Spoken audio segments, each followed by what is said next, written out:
Life is hectic, demanding, and doesn't stop. When honest with ourselves, we must confess we often don't know what the hell we're doing. The Larkcast is an ongoing conversation about the inclusive and mischievous nature of God's presence through the lens of all the things that make up this phenomenon we refer to as life. Astonishing grace and refreshing honesty collide right here for your weekly encouragement.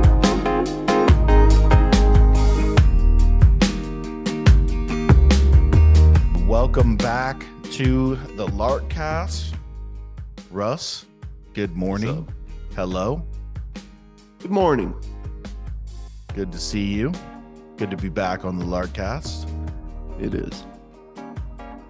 Welcome to all you larks out there, you faithful larks tuning in and tracking with us as we work through our book, Reclaim. Had someone at my local coffee spot yesterday. Big shout out to Stefan. Pulled me aside. I was there with my mom and my sister Jenna, who just moved back to Northwest Indiana from Portland. And I helped her move back. I flew out there and drove 29 hours across country. And we did this trip in 36 hours in her Subaru Crosstrek with all her crap packed in the back. And one of those little attachment things on the roof, you know, little 20 cubic feet vinyl, you know, zip up deal, and her two cats. And in the car? In the car. Whoa. Yeah. Bro. We did 29 hours in 36 hours. We'll get back to that in a second, but big shout out to Stephanie. He pulled me aside. He said, man, I've been loving the conversation through Reclaim. It's been touching on so many things for me. We got to grab a cigar and chat. And I'm like, absolutely, man. Would love to hear it. And I know we've been getting some feedback from other people too. So we're in chapter 7 of Reclaim today. And people have been enjoying it, been getting some good feedback. But yes, it is true. I did this trip, and it was not like, hey, like let's stop and do some cool stuff. Like, you know, it was more just like, let's just get back. And we did 29 hours and 36 hours. We just kind of switched back and forth. I basically skipped 2 nights of sleep. It took me like 3-4 days to get back to normal. But you did.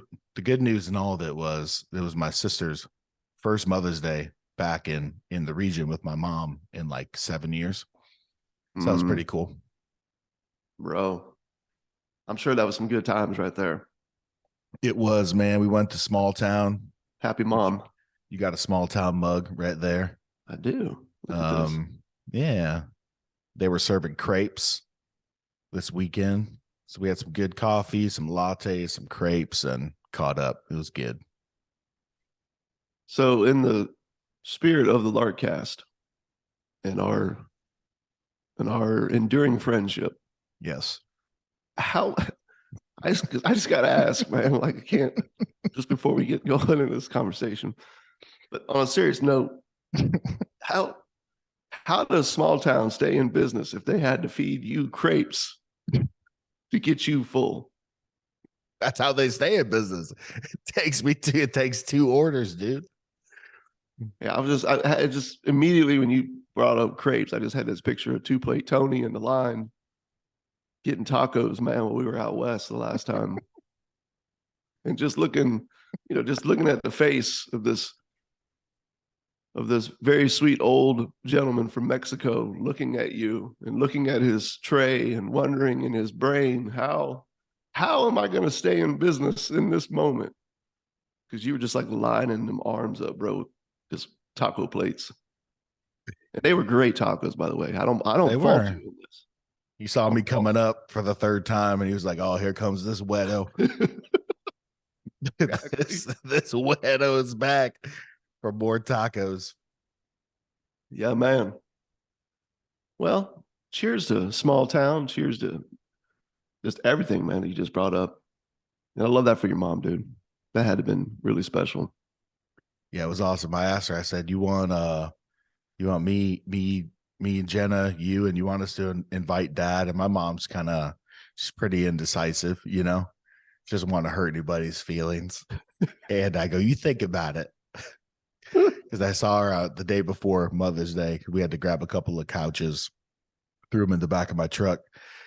Did you see my Instagram story with Camden in the back of the truck holding on to the one couch as we drove down the road?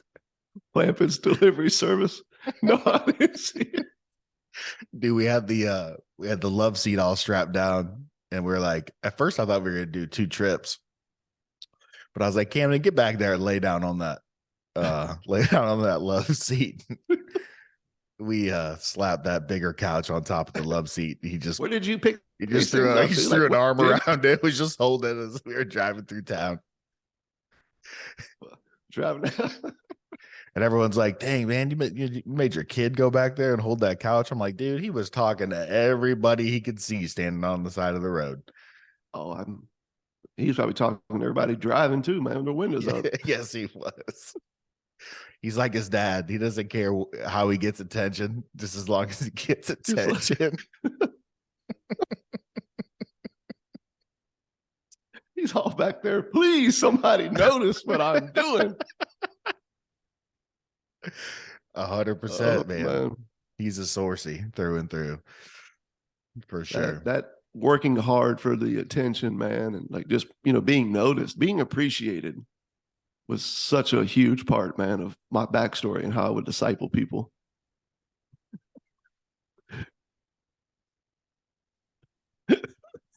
Tell us more, good, man. Tell us more. Well, I'm just saying, like, since we're in chapter 7 of Reclaim today, and we're talking about discipleship. Gosh, what a freaking jam-packed word. Oh, it's a brutal one, man. Immediately, like 100 different people have 100 different ideas of that. Yeah. I think I don't know why I keep swinging away at just always looking for language that helps connect dots for people, because inevitably I feel like in this world that we live in, there's just so many of these words, right? Like you just say it out loud and it's like 100 different meanings. Yes. And 99 of them have left, a bad taste in somebody's mouth, where they're like, yeah, I don't want any of that. Mm-hmm. And I feel like we're definitely on, like, this is what be our 3rd episode in a row, right? Mm-hmm. Dealing with some of these spiritual growth. That's a wait, what? And then the last 2 episodes, church. Mm-hmm. That's dude, if there was ever a loaded word, yes, that one might be it. And now, like, discipleship, like, this is the point when everyone like closes the book Reclaim and just runs. It's like, this has been great. Thank you so much for all the understanding of the foundations of the faith. I'll take this now and I'll live in peace. I don't want to know anymore about how to pass this on. Yeah, 100%, man. I mean, there's so much loaded onto, so much pressure. We talk about a lot on the Larkcast about the voice of the shoulds and the oughts, and a lot of things that come from pulpits and, purveyors of supposed good news lay a bunch of oughts and shoulds and, lowercase L law, capital law. And you're constantly, scurrying about under the tyranny of what you should be doing. And I think that the 2 like biggest, scariest ones are ones we get into in here in chapter 7, discipleship, and this word evangelism. And hopefully with a little bit of work in the text in Matthew 28, and then just a nice close look at the life of Jesus. Yeah. We want to hand off, something, to everyone that is filled with the freedom that we've talked about in the life of Jesus, the work of Jesus, the cross, this good news as it relates to really what we're going to, boil down to is just simple friendship, man. Simple friendship with people that we love. And so I know some of your PTSD is kicking in right now as we bring up some of these words, and hopefully we can start to, kind of shed some of the weight that you felt in the past on these things. Yeah, that's why I was laughing earlier, man, when you were bringing up, Cam riding in the back of the truck and just having fun getting the attention of the people in and around him. Like, I felt like in my past, working and leading churches, when it came to this topic of discipleship, evangelism, right, always gets kind of thrown in there in the mix of it, like you just brought up. You were like constantly trying to find ways to be relevant, to be helpful, right? You're always trying to get people's attention to see like who was hungry. You're always being told by the various thought leaders that are out there, right? That you gotta look for the people that are hungry, man. Like, Jesus, he sent the disciples out, and this was his program, and it was a 2x2 program, and they would go into these villages and they would announce the kingdom of God's at hand. And if they were interested, well, then he would go, well, that's a person of peace. And so you find the person of peace. And then from there, you begin to meet the rest of the village. And that's the whole strategy. So you're looking for people of peace. So you've got to get their attention, and you've got to be a person who gets attention. So you've got to have the right language and the right posture, and you got to say all the right things and do the right things. And you get into the villages and you look for these people. And all while I'm listening to it and going, yeah, it sounds like an Amway strategy. And I'm basically just looking for the smuck in every place that I go that I can use Mm-hmm. to meet their friends. Mm-hmm. And then all this just pressure, man, because there's like all the pressure to get connected and get their attention. Mm-hmm. And then there's all the pressure that comes with maintaining their attention, and having to move right around all the landmines that they have, somehow find a way to get them to come to your thing and their friends to come to your thing. And, just before long, it's like, oh, that whole thing that we've been talking about, like church being an identity, who we are in Jesus, it just gets lost. Well, and friendship was never the end goal. People were really never the end goal. Yeah. Because a lot of times this conversation was couched in, church growth, church planting, starting micro churches, or whatever. And it was like you just used people, to kind of like get to this, end kind of product, something to point to as a leader, so you can report back to your denominational leader and all the people giving you money to do, this thing. And it's no wonder why people feel used. It's no wonder why a lot of people are burnout and just done because they've been used. They've been treated like commodities. In the church world, it's you got money and you got some brick and mortar, but it's mostly people that are used. Yeah, it's really a kind of a sad merry-go-round, man, because the leader has the pressure that's on him, and then the members have the pressures that are placed on them. Then they become pressures that they themselves start to carry. Yeah. And they can't help but pass that on to the person that they reach. And you wind up with this conversation when you bring up the word discipleship, and it's like, oh shit. Like, it's just like, kind of what runs through your mind. But I remember in diving into this conversation and starting to put some notes together, you and I working together on this years ago, that the heart, I feel like, at the center of all this endeavor, especially in this chapter, was to just help people find relief. Because joining in what God is doing in someone else's life is actually really life-giving. Yes. It's life-giving for you. But it's also equally life-giving to the person that you're reaching out to, the person you're loving on, the person you're passing on good news and encouragement to. It doesn't need to be something that's weighty. It doesn't need to be something that's stressful. It doesn't need to be something that, there's not some end goal of like fixing this person and getting them to come plug into your thing so that you can therefore feel like you matter, so that your leader can therefore feel like he matters, right? Or she matters. And then, right. And then the denominational leaders can then feel like they matter. And then somehow God's happy. He's happy now. Yep. And I think this is a conversation where we just basically set out to bury that and say, in Matthew 28, that's where we get a lot of this. You find this place where Jesus is back from the grave. He's made it clear about what has come about in the world through his death and resurrection, exactly what he's promised.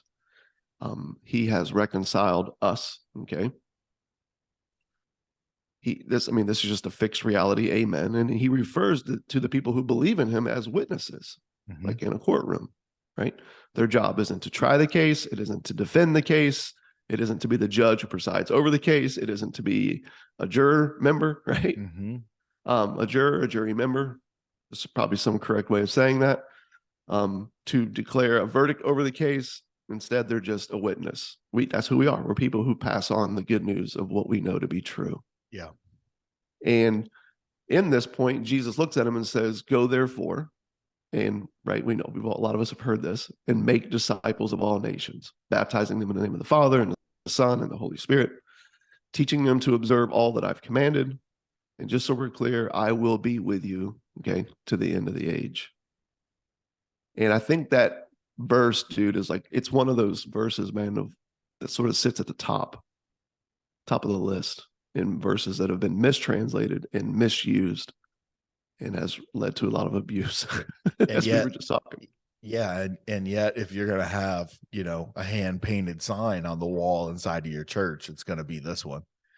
If you're going to work with your local printer to get a nice, design decal wall, yeah, man, right front and center in the commons area of your church, is most likely going to be Matthew 28. This is a verse that's at the center of every church missional, statement, about us kind of a thing. Yep. The driving, flagship verse and passage. And mission really is the word, that they use. This is it. So if you've been in the church, dude, you've definitely heard this. But there's a couple of things in this passage to really hone in on. One, I think, would be, the whole idea of make disciples and the word go. Yeah. I think I could probably read it right here out of chapter 7 in Reclaim better than I can, and clearer than I could probably, say it from the hip. But the difficulty in taking a standard approach to this passage in Matthew 28 occurs primarily, this is what we have written. And I do love this because of the two verbs present that you just brought up in the passage, go and make. And so let's start with go. There's a little bit of grammar talk here, but it's important because it leads us somewhere. It's life-giving in a sense. Verbs come in two common forms, infinitive and participle. So translations render the word, all right? I'm sorry. So for example, I skipped a line. The verb would be either go, infinitive, or going, participle. Most Bible translations render the word as go, although in the Greek, what the scriptures were originally written in the New Testament there, the word in the original text is a participle.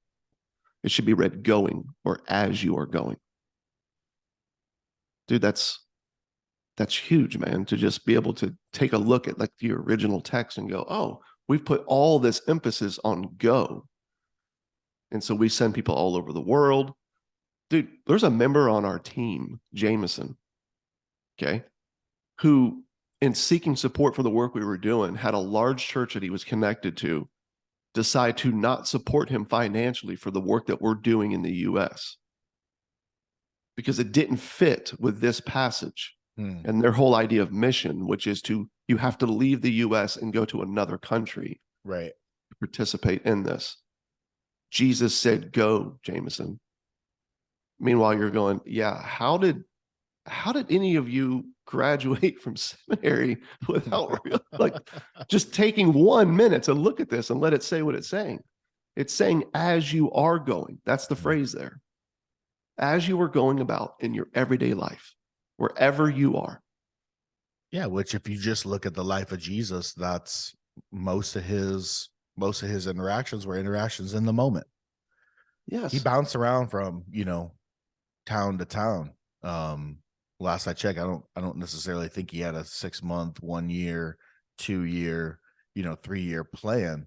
A lot of times, situations dictated where he would go, where he wouldn't go.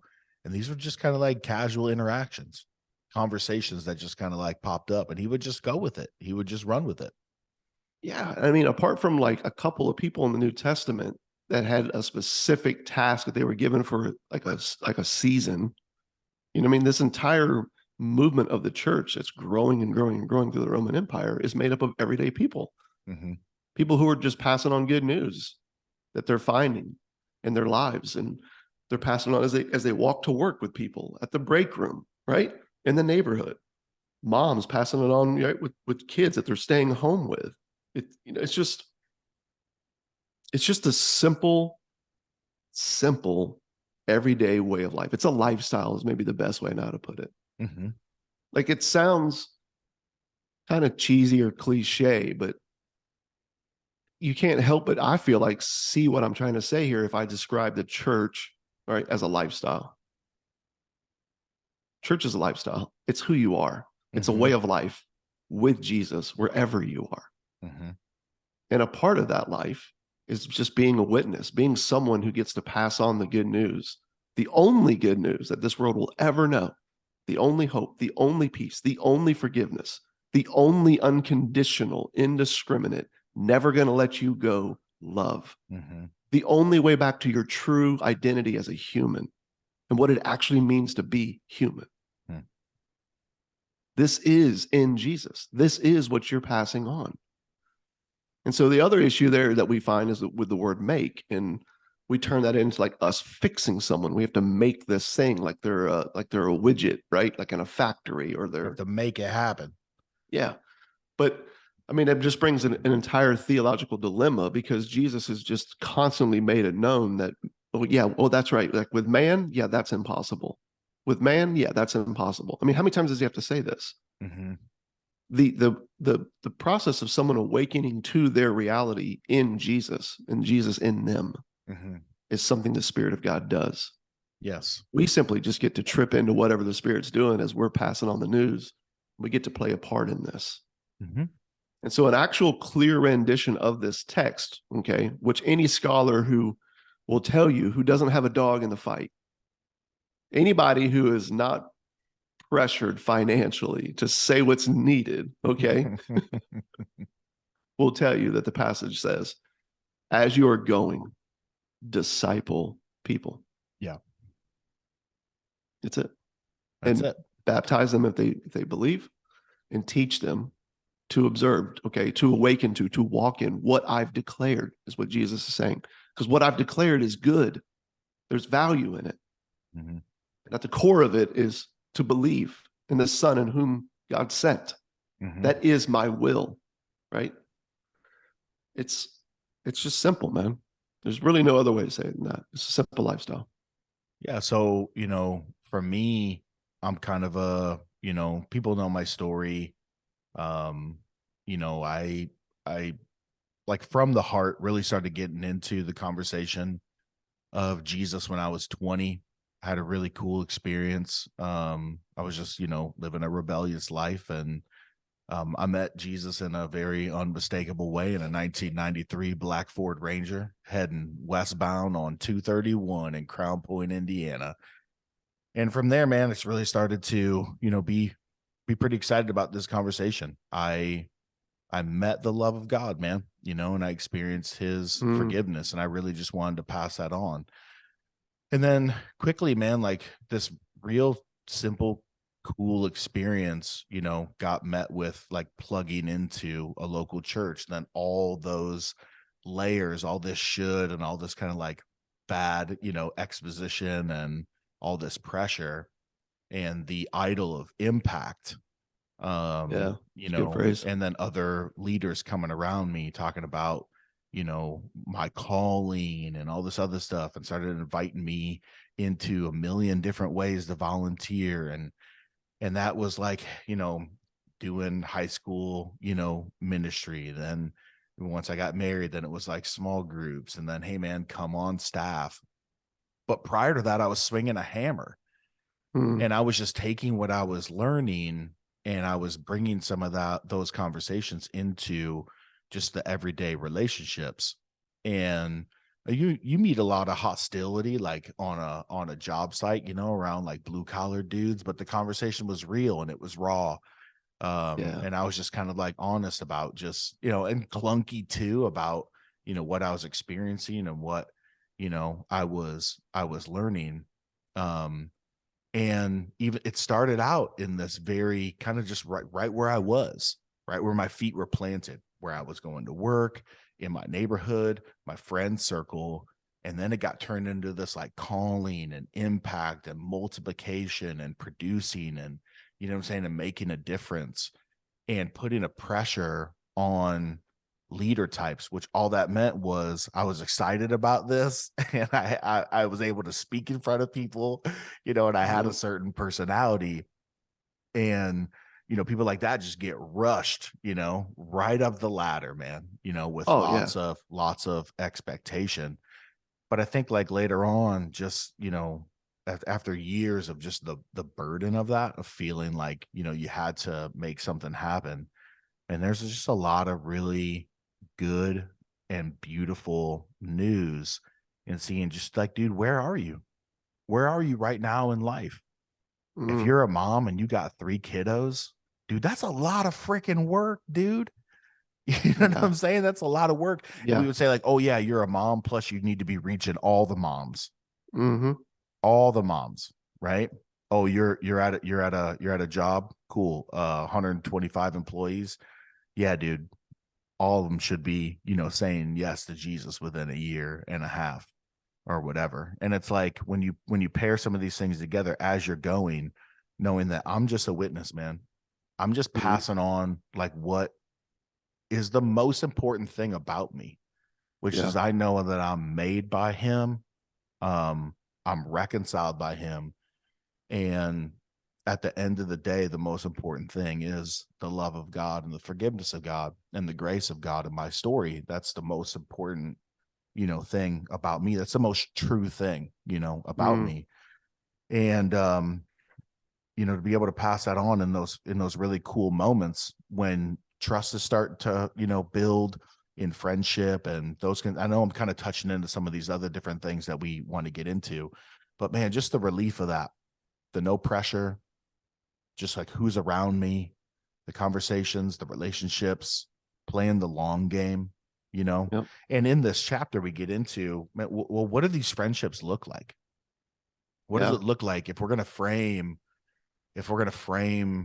discipleship or evangelism around anything? Let's frame it around friendship, just simple relationships. And we have 5 simple things that are just kind of, I would say maybe like components or elements of those friendships. And the first one is just being present, man. Just showing up. Because if there's anything that we know about people, man, is that especially now, like post-COVID, like just good connections, like good friendships are very, very rare for people. Most people are lonely, man. They don't have a lot of people that they open up to, share, let in, those kinds of things. And I found that depth of relationship, you can probably get there a little bit quicker, like if you're in the church world, because I think people are showing up there for those kind of friendships. But dude, if you're just like, hey man, like I just want to be present in my city, my workplace, my neighborhood, dude, you're going to have to play the long game with people if you really want, to build trust and become a friend. And again, please hear me that for us, the end goal is people. It's just friendship. Yeah. In fact, I would say, dude, if you could just ditch this idea of having an ulterior motive, which lingers in this world and mostly in this conversation, you can have an ultimate motive. Like I have an ultimate motive for all my friends. Like, dude, I would love for you, to come and know the love of God. I would love that. I would love nothing more than to know the one who made you and reconciled you and find your identity in that and find joy in that. But that ulterior motive, you know what I'm saying, of trying to make something happen. So in these friendships, it's just being present, just showing up, man. Listening. A lot of times when people think of discipleship evangelism, they picture themselves as just talking or presenting something, How about just listening? How about just asking some questions, getting to know people, where they're coming from, where they're at. And then as that relationship starts to flourish and starts to grow and trust is there, I think there's an occasion for both people to share the most important pieces of their story, the things that they're most passionate about. And there's going to be Yeah. opportunity to bring good news into those conversations, not in like a confrontational way, not in like an awkward way, but as just an extension of a friendship, getting to know someone. Hey, dude, I'm finding out about you, what's most important about you. Dude, I'm sharing what's most important about me. Here's the thing, man. I found a lot of joy in this, you know, in the midst of capital L law in the church, or all these lowercase L laws in this world that we're all suffering under the weight of. And then I think from there, dude, we're not inviting people into, inviting would be the next thing. And I think when you hear that, it's like, oh, invite them to church, or invite them to, you know, your thing or whatever. No, dude, like, we're just inviting them to just trust, just dare to believe that this is true, that there's a God who made you. You're his kid, whether you like it or not. You're forgiven, whether you like it or not, because it wasn't dependent upon you. He made a definitive move in history by sending his son, and just inviting them into just belief and just trust this. And then from there, right, you're just passing on everything that you've learned, man, in this life as it relates to all kinds of things. And that would be that last, you know, idea there is teaching. So being present, just showing up, man, taking a posture of listening, not looking for an opportunity to preach, sharing when the opportunity comes up, when people are really open to you, your story, when the trust is there, inviting them to trust. And then, dude, everything that you know about this life as you best understand it right now, as you best understand the scriptures, the heart of God, man, just pass that on. Yeah. I think, you know, when you, from what I've been able to tell over the years, you know, just a couple of quick things that come up in regards to these 5 simple, tangible ways of going about this. One thing that always comes up that I've found is the idea of sharing, that third point. So people are going, okay, I get number 1, being present. Number 2, right, listening. I'm there. But when it comes to sharing, they sometimes feel like there's all these Bible verses that you've got to memorize. There's this study that you've got to bring people through. And then, of course, there's the camp that's like, sharing is always like just evangelistic. It's always just to this person who's outside the faith. What about discipleship, Russ, like for those of us who are a part of the church? And I think what we're showing here is this is what we see in the very life and way of Jesus. This is what we see in the very life and way of the early church. If we live in him and he lives in us, right, we are his body in the world, the church. It would make sense for us to just simply join in and follow along with what we've seen him doing, right? So does he differentiate? He doesn't. When he's sharing, right, when he's sharing what's true with someone, whether there's someone who's believed or someone who hasn't, it's still the same thing that he's sharing. And so just one quick thing I would throw out to all of you who are listening in, evangelism. Try to bury that word if you can. In the scriptures, it's not an ism. Okay. In the scriptures, in the Greek, it's not an ism. Evangelion just means good news. Good news. It's the news of Jesus. It's something you're passing on to somebody who doesn't yet believe in him. And it's also the very same thing you're passing on to those who do. So I can be in the same conversation with 2 different types of people, or be bouncing back and forth with various conversations with people that I'm being present with. But discipleship's happening in all of them is what I'm getting at. I'm joining in with what Jesus is doing with anyone and everyone. You and I, right? 2 brothers who've encouraged each other for years now, are always sharing our stories and passing on the good news of Jesus in light of those stories and where we're at and what we're struggling to believe right now. So I just think that's one key thing to hang on to.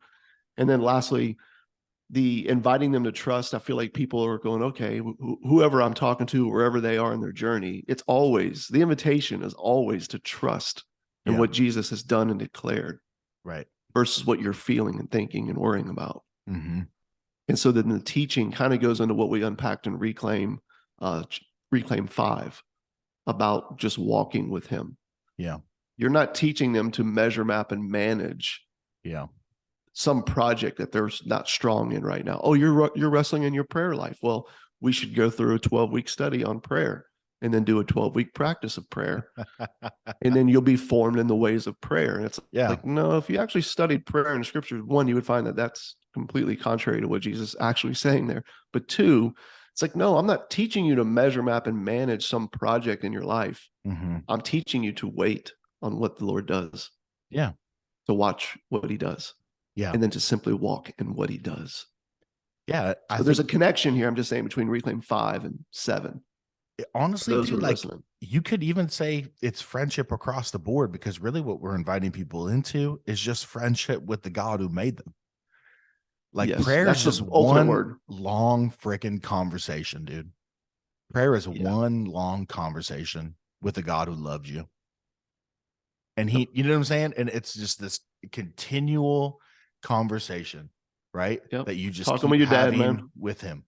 Um, because this whole idea of like every week has a new set of prayer requests or something like that. It's like, dude, no, like the same worries I had today are the same worries I had a month and a half ago in my business, in my family, in my personal life. And prayer, dude, is just one long conversation. So as we invite people, it's like, dude, man, like, like with my neighbor Tim, you know, I'll bring this up. Tim listens to the Larkcast sometimes. I've mentioned him before. I told him, like, Yeah. dude, sometimes I shout you out. Any friend that I have, I shout out on the Larkcast, I tell him. And so with my neighbor He's a Tim, good like, dude. I met him 6 years ago. And dude, he and I didn't get to having like pretty honest, real conversation about some of these things until like 4 or 5 years into our friendship. And sometimes you're just like, man, where's all this conversation of craft beer and metal bands, and work, going? Because I ultimately do, like I want him to know that God loves him. And just one day he just came over, man. He had a bunch of stuff going on in his life, and he just asked me a simple spiritual question. He knew that was my story. I never pushed it on him, but he knew that about me. And he was just at a point, man, like, with his story and what was going on with him, where he was just open to that conversation. And I was just like, Tim, man, God loves you. He's your dad. You're his kid. Talk to him. Share all these things, take your burdens, cast them on him. Just go to him, And so I'm just encouraging him to trust and just lean into that friendship. So it was our friendship, this long game, dude. A Yes. lot of times you think of like we act like we're going to hear this sermon on a Sunday and then just all of a sudden just show up to work and like make all this stuff happen like by lunch. It's like, Yeah. dude, no, like we're rooted in places and with people. Like these are long game relationships and conversations that need time to breathe. Especially, dude, people opening up about this thing. This is probably one of the most like vulnerable, more awkward conversations I think for people to have, neighbors to have. Mm-hmm. And to think that this is going to happen right away is just not. Also, dude, I look at this list and just look at my relationship with my kids. Dude, a lot of that, like, dude, 17, 15, 13, dude, they got their own lives now, so much of it hinges on just time spent being present, asking them questions, moving from a parent with older kids into, yeses and nos into more, okay, it's influence, it's relationship here, and just listening to them, asking good questions, and then just passing on, the news of Jesus into whatever anxiety they have, worries that they have, questions, that they have, inviting them just to simply trust and just keep that conversation going. I love that because I feel like it gives some really good tangible clarity for people. You've got Tim, a neighbor, right, and then kids. But with both of them, neither one of them are a project that you're looking at that you're trying to fix. They're not Above someone my that pay grade, man. map. Yeah, you're not trying to measure, map, and manage some form of progress in all their lives. Something that you've spotted that needs to be fixed. And here we go. And I got this study that I'm about to roll out. Mm-hmm. But instead, by just being present and listening, and you sharing and listening to them share, you have moments of being able to invite them to take a step into something that surfaced where they really are. Mm-hmm. Because they learn on a need to know basis. Mm-hmm. Jesus is the master at this. He doesn't come to people, right? He never just shows up with like, bam, now go do this. It's always him sharing in light of where someone's really at. Yes. So what I'm saying is like, there's such a beauty in that.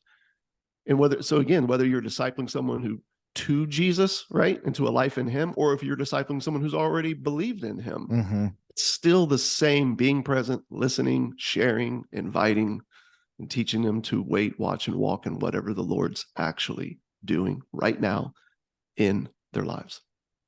Yeah, and if you're And the kind of person who's thinking like, man, I want to like start some kind of community, or even I want to start some kind of, an expression of the church, why can't we form it around these friendships? Why can't we form it around these conversations right here? Because I'll tell you, a lot of church expressions, they don't allow for any of this. It's almost like friendship is something they're trying to cram in on the back end. It's like, cool, show up on Sunday. We got this whole thing that we want you to do every single week, right? And then it's like we try to cram in at the end of these things, these kind of friendships. And dude, I remember like back in the day, looking at the numbers, you have people coming on Sundays, and then you're trying to push people into like small groups and stuff like that.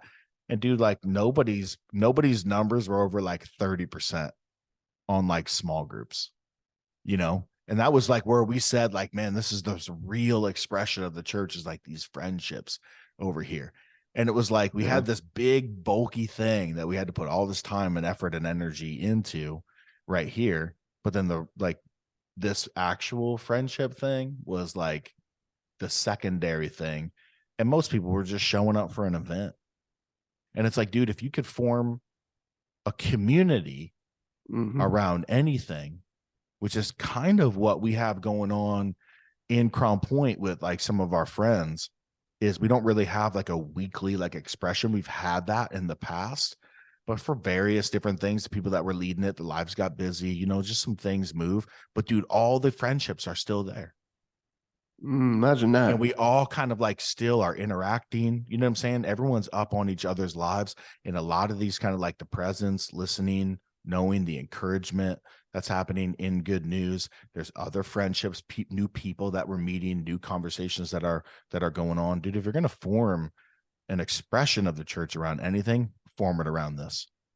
Being present, listening to people, actually caring, learning how to just pass on good news, getting over just that crazy idea that it's like this wild sort of presentation and just a flow of conversation where you're just interjecting, good news. You're bringing good news to the table, inviting people to trust, and being open to other people doing this to you.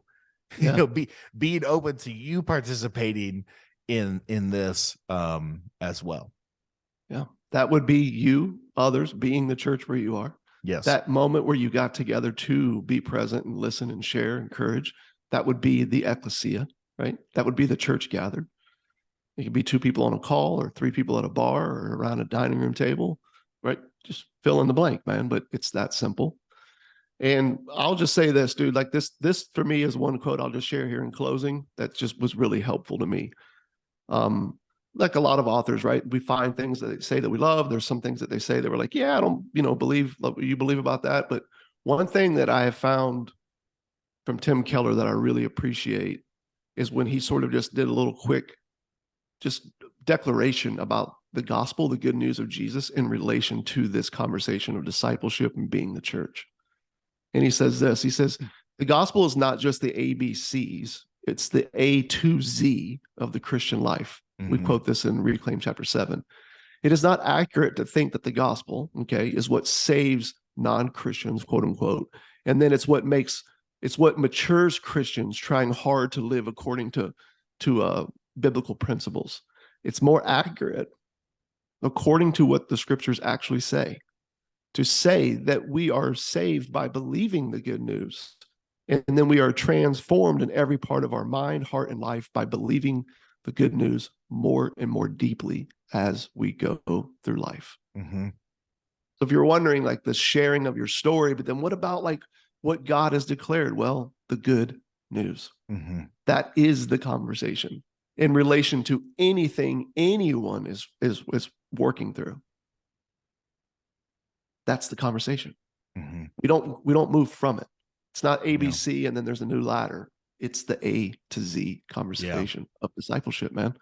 And I think just pulling all that together, what you just broke down as far as the way of friendship, understanding ecclesia, good news.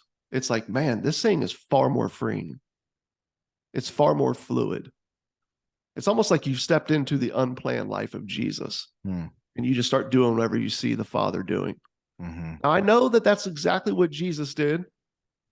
And so it only makes sense if we were following him to join into that understanding. But that's what it is, man. Yeah. Well, there's that one real overlooked passage about Jesus where he was like, stuck in an office for 35 hours a week, prepping sermons, and then kind of broke it all down for everybody. Yeah. I always forget about that one. But I probably forget. He was really kind of like unknown hermit in his village, that only just a handful of people really knew. Yeah. It makes you wonder how he got labeled a drunkard. Yes. I wonder how he got labeled a glutton. Yeah. Oh, that's right.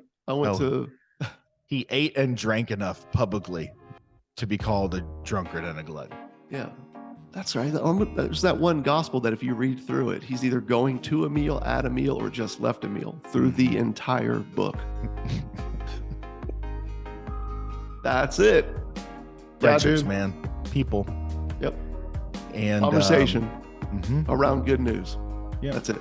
Let it be that beautiful, that simple. Let it be that simple. See what Jesus does, man. So there it is. Reclaim 7. Reclaim 7. Disciple. Cheers. Cheers, bro.